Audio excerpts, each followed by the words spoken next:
আর যাকে তাকে তুমি বাড়িতে নিয়ে যাবে? রাস্তার মেয়ের সাথে আমি কেনই বা থাকতে যাবো একসাথে? আরে একবার তোর অবস্থাটা দেখো, তুমি যাকে তাকে বাড়িতে নিয়ে তুলবে, আমি তার সাথেই থাকবো? অথই, তুমি আসলে সত্যিটা জানো না, এই জন্য এরকম কথা বলতেছো। যদি সত্যিটা জানতে তাহলে হয়তো আজকে এমন কথা তুমি বলতে পারতে না। আজকে আমার যা কিছু দেখতেছো এই সব কিছুই আমার ওই বোনটার জন্য। দেখো, তুমি এমনি 3 মাস থেকে ভাড়া দিতে পারতেছো না, তুমি তোমার সবকিছু গুছায়া এখান থেকে ভাগো। আমি বাসার জন্য নতুন ভাড়াটিয়া দেখছি। আমি যাচ্ছি। ভাইয়া, ব্যাগ নিয়ে কোথায় যাচ্ছ? বেরোচ্ছ কোথাও? না রে বোন, উনি হচ্ছেন আমার ফ্ল্যাট মালিক। 3 মাস আমাকে সময় দিয়েছিল ফ্ল্যাটের ভাড়া পরিশোধ করার জন্য, আমি করতে পারি নাই।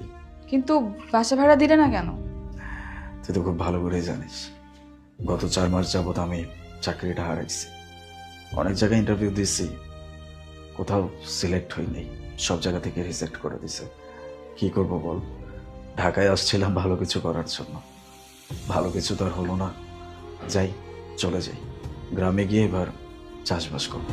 ভাইয়া, এসব কি বলছো? হ্যাঁ, তোমার সাথে এত কিছু হয়ে গেল আর তুমি আমাকে একবারও বললে না? তোরে আর কি বল।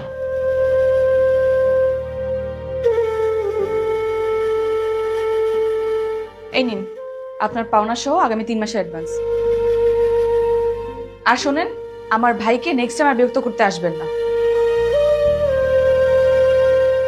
বোন, তুই এটা কি করলি? তুমি একদম চুপ থাকো, তোমার বোন আমি খুব রেগে আছি। তুমি কেমন মানুষ? হ্যাঁ, আমাকে নিজের বোন বলো কিন্তু বোনের দায়িত্ব পালন করতে দিবে না? আচ্ছা শোনো, এখানে কিছু টাকা আছে, এগুলো তুমি রাখো। না না, আমি তোর টাকা রাখতে পারবো না। একদম চুপ, যা বলছি তাই করো, নাও এগুলো। আরে রাখো তো, একদম চিন্তা করো না। আর শোনো, বিয়েতে সব থেকে বড় গিফট আমি তোমার কাছ থেকেই নেব। এবার বুঝতে পারছো?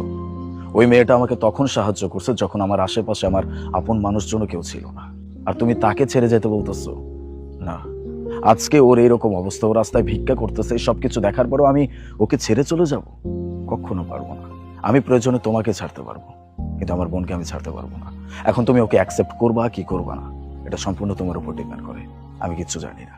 যাই হোক, এতটুকু মনুষ্যত্ব বোধ যদি তোমার ভিতরে থাকে তাহলে অবশ্যই তুমি ব্যাপারটা বুঝতে পারছো। আর কোনো কথা না বলে চলো আমার সাথে।